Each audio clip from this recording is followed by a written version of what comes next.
An American missionary named Lucas Richards has been arrested by the Liberian police, and the reason behind it is because he tried to unalive his wife.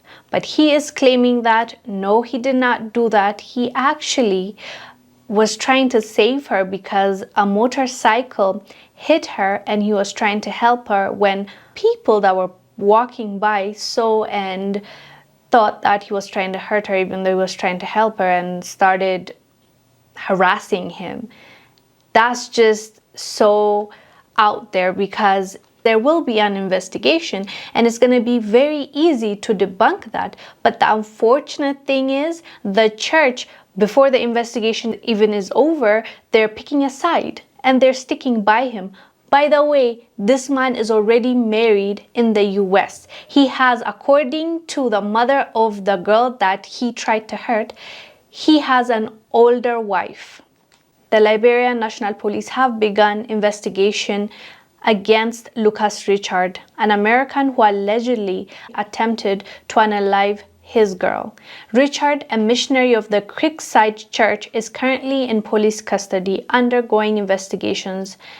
Jessica Lloyd is currently in the hospital. Thankfully, she's recovering.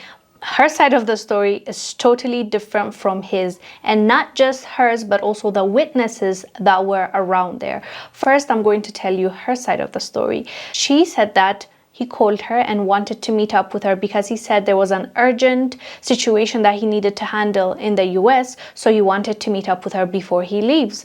They meet and she says he drives by a bush and he stops there and he told her that he wants to go out and urinate. And he wanted her to get out of the car and stay with him while he does that. In the first place, that was a red flag. But for her, she just followed him according to her. And she said he carried a knife when he left the car. So when she asked him why he carried a knife, he told her he's scared of snakes, so he just wanted to carry it to protect himself. They both get out of the car and she said he screams and he tells her, "There's something here, come help." And she's like, "No, I'm afraid." So she does not get closer to him. When she refused to go back to him, he tells her that it was just an animal, and they enter the car again and they start driving. She says they pass by a cemetery and he tells her, "Let's go and look at the graveyard." And she's like, "We don't do that here. We don't go out and walk in a cemetery." And he tells her, "In the US, we do that all the time." She's like, "I'm scared. I'm not gonna do that."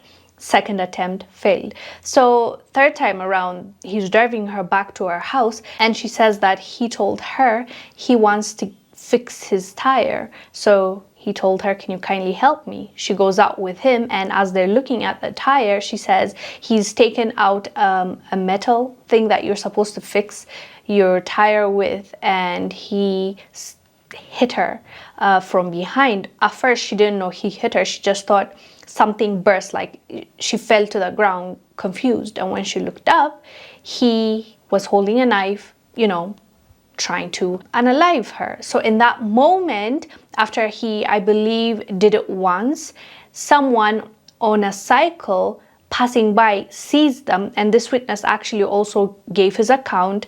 He told the authorities that when he saw that, he started rushing to their car and he tries to stop him as he's trying to hurt her. When he was stopping him, another motorcyclist took her to the hospital because she was in critical condition. Once the guy held this American guy, everyone surrounded them and started chasing him because they saw what happened to her, according to them.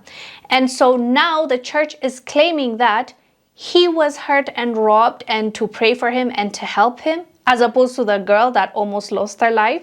They're not even waiting until the investigation is over. He's still being investigated. At the end of the day, if you're going to claim that this side is the right story or that side is what I choose to believe, you need to also wait for the results, wait for the investigations, because this guy is claiming that he was never married to her or he was not dating her. It's so easy to debunk because her parents are saying that there was a traditional wedding that was held.